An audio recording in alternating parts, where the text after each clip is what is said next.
The wind rolled across the plains like a warning from the heavens. Dust danced through the air, whispering through the tall grass that bordered Hollow Creek Ranch.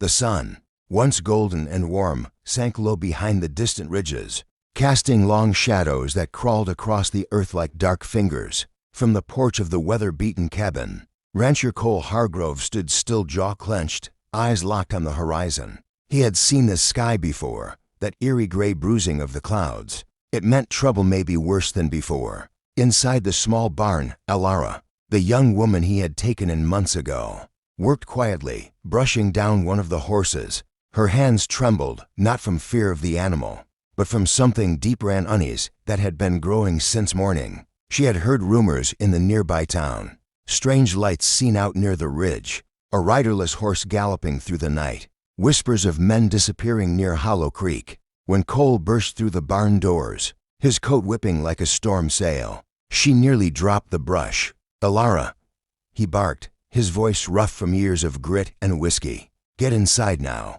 She froze. "What's wrong?" He didn't answer immediately, just scanned the fields, his hand resting near the holster on his belt. "There's no time to explain," he said sharply, "but you have to trust me. Lock the doors and don't open them for anyone, not even me." Her heart kicked hard in her chest. She had never seen Cole like this, his face pale, eyes darting, his usual calm replaced with something close to fear. "You're scaring me," she whispered. "I'd rather you be scared than gone," he said, taking a step closer. "Now move." But she didn't. The cold air rushed between them, carrying the scent of dust and something else, something faint, metallic, almost like blood. "Cole, what did you see out there?" He turned his head slowly toward the horizon. The wind howled, and in the distance, a dark shape moved against the setting sun, too large to be a man, too fast to be a horse. Cole's voice dropped to a near growl. "I don't know," he said, "but it's coming this way." For a moment, neither of them breathed.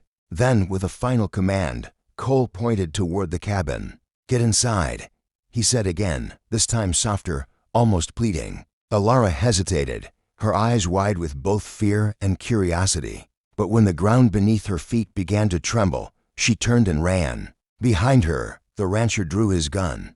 Alara slammed the cabin door shut behind her, the sound echoing through the small wooden room.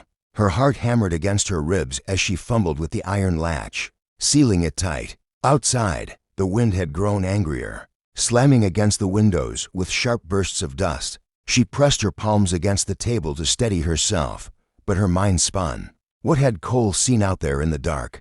Through a small gap in the curtain, she peered outside. Cole stood in the open field, his long coat whipping violently around him, his hat clutched in one hand, his revolver gleaming in the other. He was staring toward the ridge, unmoving, like a man facing judgment. She wanted to call out to him, to beg him to come inside, but her throat locked tight with fear. A faint sound drifted on the whine, something between a growl and a cry. It wasn't human, but it wasn't entirely animal either. Alara's breath caught. The horses in the barn began to whinny and thrash, the wooden doors rattling under their panic. The noise made her flinch. Then 3 sharp gunshots cracked through the air. Alara gasped and dropped to her knees. Silence followed, heavy and absolute.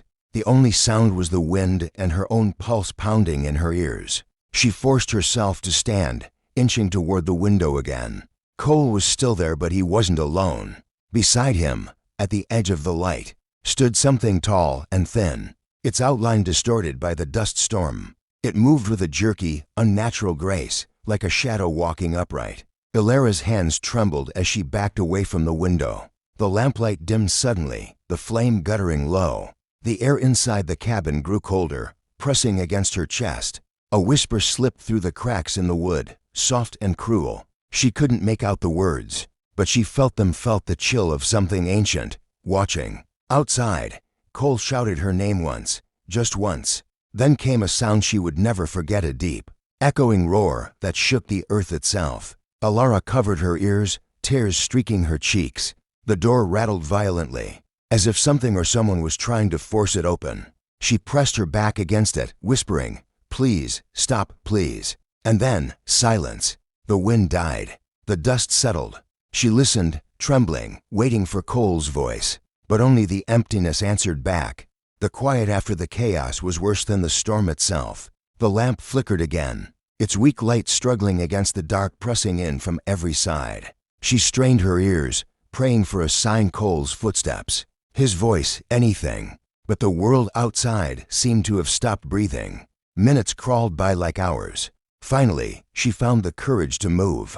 Her knees trembled as she stepped toward the window. The glass was streaked with dust, but through the blur she could make out the faint outline of the ranch yard. The barn stood still, the horses eerily silent now. Cole was nowhere in sight. "Cole," she whispered. Her voice cracked. No answer. She turned slowly and froze. The latch on the door was moving. She stumbled back, shaking her head. "No or no, no," she whispered. Then came a knock. 1, 2, 3 slow, deliberate knocks. Ilara's heart stopped. Cole's voice followed, muffled through the wood. "Ilara, it's me, open up."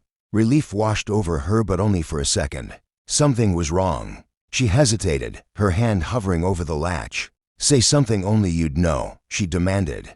Silence. Then the voice came again, gentler this time, almost pleading. "You're safe now, Ilara. Let me in." Her stomach twisted. Cole never called her by name that softly. He always said it like a command, not a comfort. She backed away, her hand trembling. "You're not him," she whispered. The door handle jerked violently, rattling in its socket. Wood cracked. Something heavy slammed against the door again and again. Ilara screamed and ran to the fireplace, grabbing the rusted poker. The lamp shattered as the wind exploded through a crack in the window, plunging the room into chaos. Then, suddenly, it stopped. No sound, no movement. The door went still. Ilara crouched, shaking, her back against the wall. She waited for another sound, but instead, she heard footsteps moving away. Slow, dragging, until they faded into the distance. When dawn's first light finally crept through the cracks, she dared to open the door. The yard was empty. No footprints, no blood. Only Cole's hat lying in the dust, torn down the middle. Ilara picked it up, her fingers trembling. A single drop of dark, dried blood marked the brim. She looked out toward the ridge where the shadows still lingered, and a tear rolled down her cheek. Whatever had come to Hollow Creek wasn't finished, and deep inside, she knew night would fall again. Hollow Creek lay silent. The ranch that once bustled with life now felt like a graveyard of wind and dust. Ilara stood on the porch, Cole's torn hat in her hands, the echo of his last command still haunting her mind. "Get inside, before it's too late." But it was already too late. She packed what she could: a lantern, a knife, a canteen, and stepped into the open field. The earth felt strange beneath her boots, as if it remembered what had happened the night before. Every sound made her flinch: the creak of wood, the whisper of grass, the faraway cry of a hawk. The ridge loomed ahead like the spine of a sleeping beast. The closer she got, the colder the air became. Mist rolled down the slope, curling around her ankles, carrying with it a faint metallic scent: blood and rain. Then she saw it, a figure slumped against a boulder, motionless. "Cole," she cried, running forward. But when she reached him, the breath caught in her throat. It was Cole, but not as she remembered. His eyes were open, staring at the gray sky, his skin pale as ash. His hands still clutched the revolver, but the metal had rusted overnight. She fell to her knees beside him, her voice breaking into a sob. "No, please, no." A soft wind stirred, and then his eyes moved. Slowly, they turned toward her. "Ilara," he whispered, his lips barely moving. She froze. "Cole." His voice came again, but it wasn't his alone. It was layered like many voices speaking through one. "You should have stayed inside." Her blood turned cold. She stumbled backward, gripping the knife, her heart hammering.